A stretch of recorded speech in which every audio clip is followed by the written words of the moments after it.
السلام علیکم میرے پیارے ریڈرز اور لسنرز.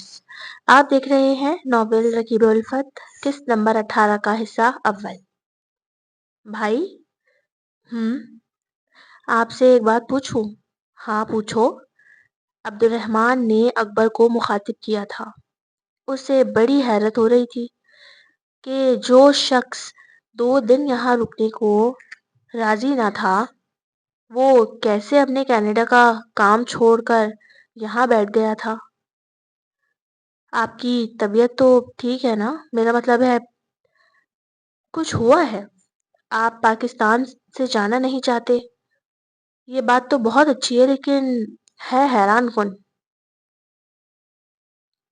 اس وقت اکبر اور عبد الرحمن اکبر کے روم میں بیٹھے تھے جو شفیق صاحب نے آج ہی ہاسپٹل کے ایکسکلوزیو فلور پر سیٹ کروایا تھا کہ اتنے میں نوک کر کے وہ بھی وہیں آ گئے. آپ کو کچھ اور تو نہیں چاہیے؟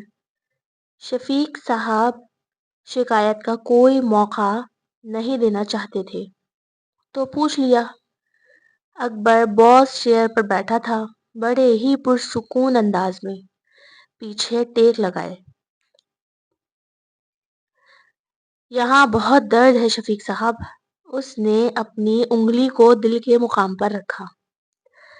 ڈاکٹر کی ضرورت ہے. اگر آپ جانتے ہو کسی اچھے دل کے ڈاکٹر کو تو مجھے ضرور بتائیے گا. مجھے اب بس اس درد کی دوا چاہیے اور کچھ نہیں. وہ شرارت سے بھری مسکان ہونٹوں پر سجائے آنکھوں میں زمانے بھر کی خوشی کا نور لیے بڑے ہی شوخ انداز میں بولا تھا. عبد الرحمن کو تو اس کے سوال کا جواب مل گیا. البتہ شفیق صاحب کا بلند و بانگ کہکا سارے کمرے میں گونج رہا تھا. سر آپ بھی نا. ہا ہا ہا ہا. وہ لمحہ بھر رکے اور پھر ہنسنے لگے. اوہ تو یہ محبت کا مسئلہ ہے. عبد الرحمن اکبر کو بہت سمجھتا تھا. اس کے کہے بغیر ہی اس کی ہر بات ہر ضرورت کو سمجھ جاتا تھا لیکن وہ اس کی گزشتہ زندگی کے بارے میں زیادہ کچھ نہیں جانتا تھا. یہ ضرور پتا تھا کہ وہ شادی شدہ ہے لیکن بیوی کے ساتھ کیوں نہیں رہتا؟ اکبر نے اسے یہ کبھی نہیں بتایا تھا نہ اس کی پوچھنے کی ہمت ہوئی تھی. آج اسے اس طرح ایک نئی سی جل ترنگ میں دیکھ کر عبد الرحمن کو بہت خوشی ہو رہی تھی.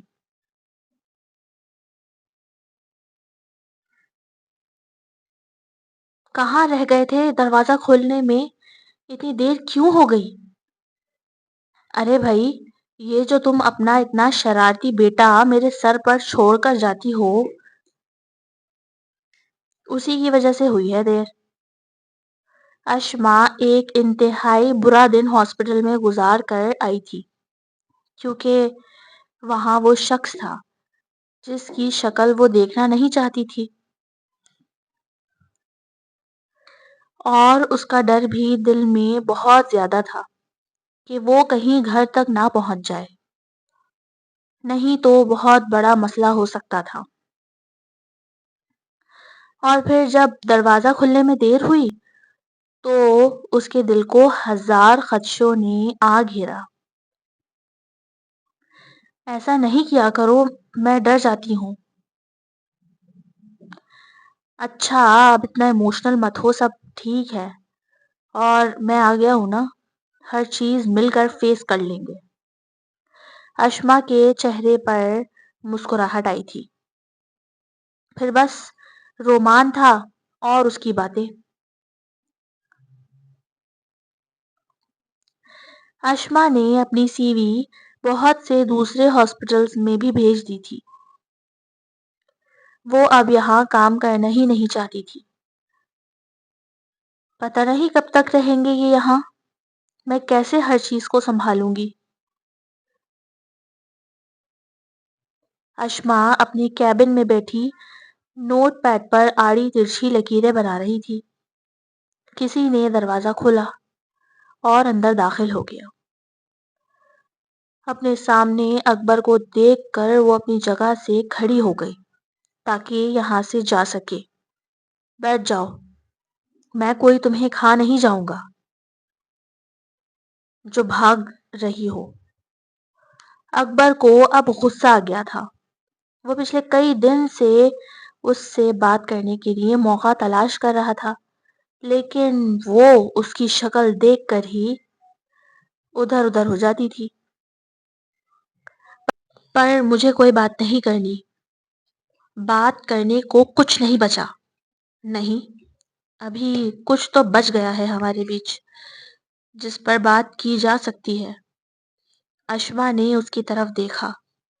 آنکھوں میں سخت ناگواری تھی، جبکہ اس کا یہ رویہ اکبر کے دل کو چھلنی کر رہا تھا۔ نہیں، کچھ بھی نہیں ہے جس پر بات کی جائے۔ کیوں؟ ہمارا رشتہ تو ابھی ویسا کا ویسا ہے۔ ابھی تو میرے نکاح میں ہو نا تم، تو کیسے کہہ سکتی ہو کہ کچھ نہیں بچا؟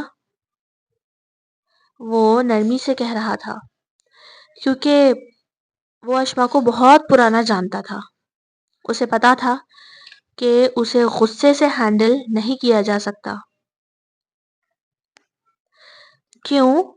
آپ نے نہیں کیا دوسرا نکاح اپنی کسی کزن یا کسی اور منظور نظر سے؟ حیرت کی بات ہے، وہ استہزائیہ سی ہنسی۔ اس نے حسن پر کھلا طنز کیا تھا۔ نہیں، جو غلطیاں بابا نے کی ہیں وہ میں نہیں دہراؤں گا۔ میں اپنی محبت سے اتنی آسانی سے دستبردار نہیں ہوں گا۔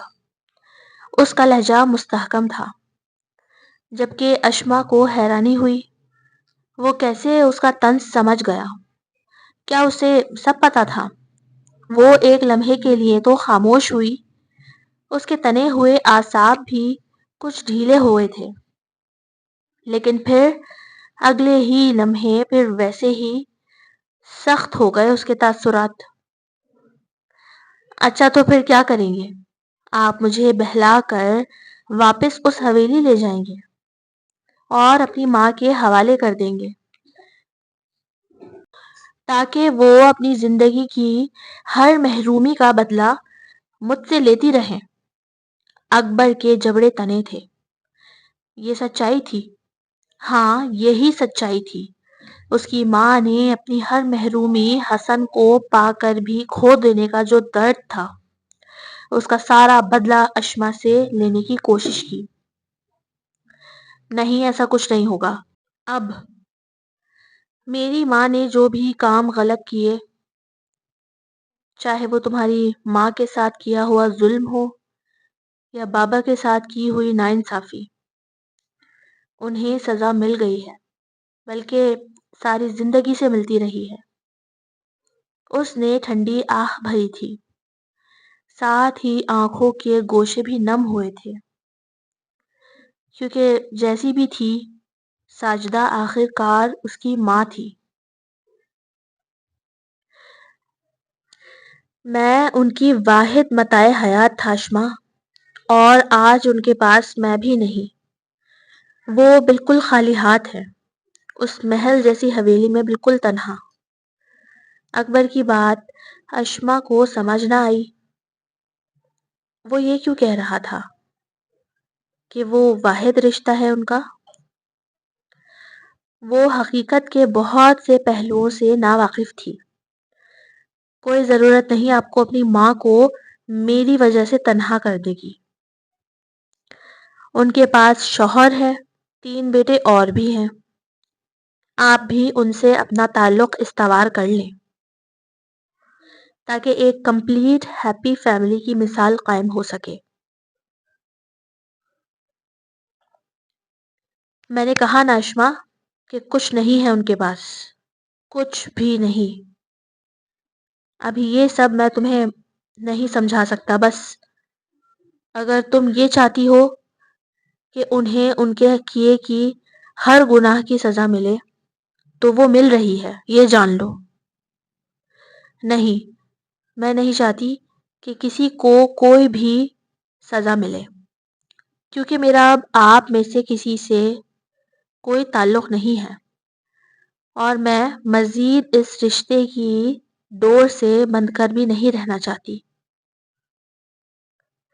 آج سے 4 سال پہلے طلاق کے پیپرز بنوائے تھے نا آپ نے؟ اب مجھے لگتا ہے صحیح وقت ہے، سائن کر کے یہیں ہاسپٹل کے ایڈریس پر بھجوا دیجیے گا۔ Episode 18 is continued.